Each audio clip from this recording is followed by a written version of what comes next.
So shapes of molecules, the key thing, you've got to be able to work out your dot and cross diagram, first of all. Once you've got your dot and cross diagram, you can move on to your shapes. But if your dot and cross is wrong, this bit's going to go horribly wrong. So you've got your dot and cross diagram, and then you can work out the shapes. So these are only for simple molecules. So it's for simple molecular structures.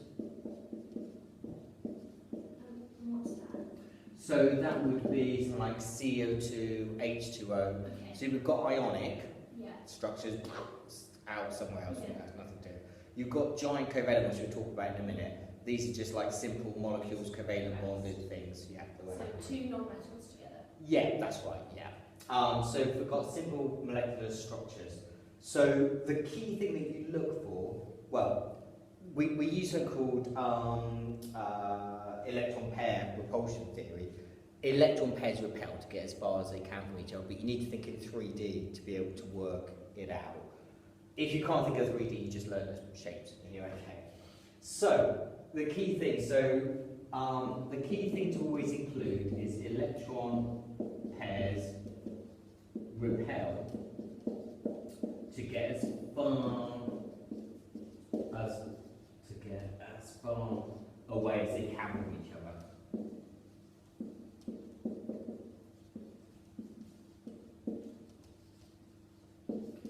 So when they ask you to explain a shape, always start by saying electron pairs repel to get as far away as they can from each other.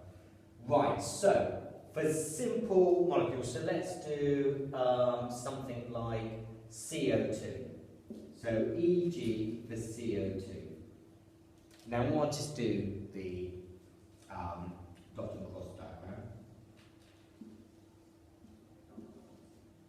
Should we always draw the circles? You don't have to. I just got a weird thing about drawing them. But you don't. If you don't want to, you can just do that thing. So CO2, we are going to look at the shape around the carbon. So the central atom there.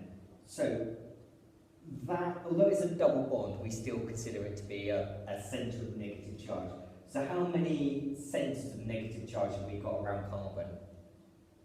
8. Oh, well, we've got 8 electrons. In terms of it being, that's 1, and that's the other. In terms of 2. groups of electrons, yeah, we've got 2 groups of electrons. Oh, okay, yeah. so on each side. Okay. Yeah, so we've got that one and that one. You ignore around the oxygens, they don't count, so it's there. So I have got 2, and I'll just put it in pairs of electrons. It doesn't matter if it's a double bond, a single bond, or a triple bond, you consider it to be one. So they get as far as they can from each other, and to get as far as they can is they have a linear shape. Okay, yeah. So they get the 2 centres go to the opposite sides. So the bond angle from there to there is 180 degrees, and we call that linear. If you had 3 pairs of electrons, so the other one is maybe BF3 that we can do. So if I do my central boron,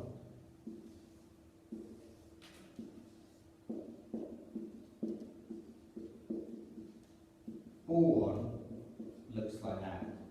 When you do your dot and cross, don't forget to draw your electrons around fluorine as well. Like so. So how many pairs of electrons do I have around boron? 3. 3 pairs of electrons. So 3 pairs of electrons. So it looks like this. That's 120 degrees, and he is called trigonal planar. Like so. So you've got to know those 2 shapes there. Now I can also have 4 pairs of electrons, so an example of that would be our old friend methane.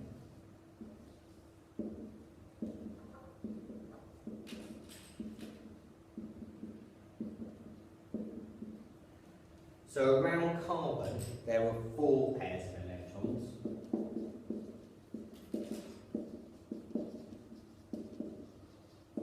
So he is actually tetrahedral. this is where you have to start drawing it in 3D. So you put your carbon there, a bond up and a bond there. Those two are in the plane of the board, but you have to show one sticking out towards us. So you do like a wedge shape, that's sticking out towards us, and then a dash going back that's going into the board. That's going that way. Yeah. And then the bond angle for that is 109.5 degrees.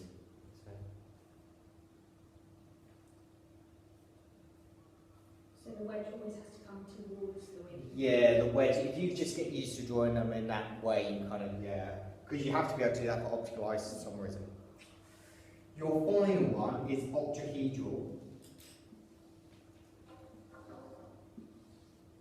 And the example that they tend to use, I need a bit of a solve there. Looks a bit like a flower.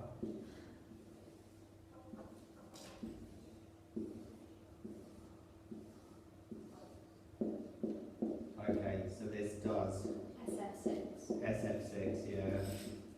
There's a lot of electrons. Don't you use this for something like a solvent or? No, you don't use SF6. It's always purely for illustrating the shape that we.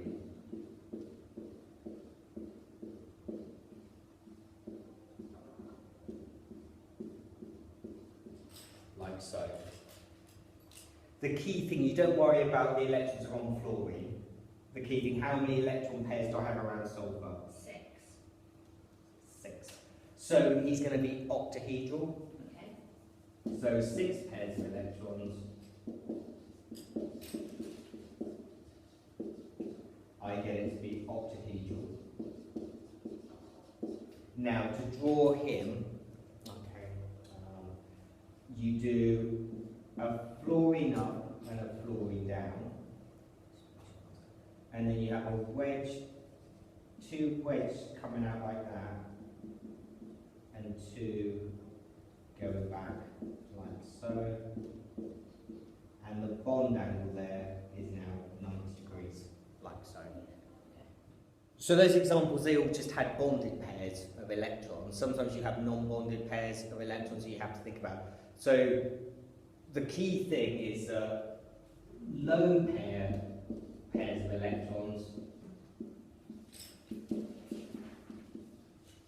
repel more than bonding pairs. Oh yeah, so it can like minus 2 degrees or something? Yeah, that's right. It squashes it down, so it's about 2.5 degrees. So you kind of have to think of what it would look like in 3D using all the pairs, but then just remove atoms. Okay. So let's go for, say, let's go for water. So e.g. H2O, which you've got to be able to draw. So you've got your water like so, and then on oxygen you have 2 lone pairs of electrons. So you have to think about it, it's like going to be based like a tetrahedral but with 2 things missing. So you basically call it non-linear. Sometimes it's a good idea just to put your lone pairs on the oxygen, and the bond angle for that is 104.5. And we call him non-linear. The lone pairs on them. Well, yeah, it just helps to remind you that the other one is NH3. So again, it's often, this one comes up, so ammonia has 1 lone pair, like so. So we call him trigonal, Planar? not planar because he's in, trigonal planar is, Trigonal bi- yeah, pyramidal we'll call, yeah. That's Pyramidal, oh, so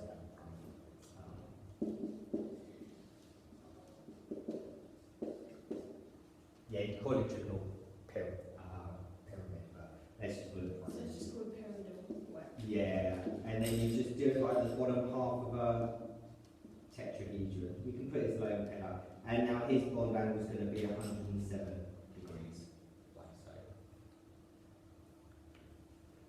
And often what they do is they give you something like this, but they won't actually give you this molecule. So rather than giving you NH3, they maybe give you pH3. Okay. The key thing to look for is phosphorus is in the same group as nitrogen. So in order to draw it, all you would do is that it's going to be exactly the same. So don't get stressed out about it. Equally, if they gave you an F3, it doesn't matter, you're just going to change these to fluorines. Yeah. So you're just adding in extra electrons here. It doesn't affect nitrogen, so you just do the same thing and change your H's to fluorines. Yeah. That's okay.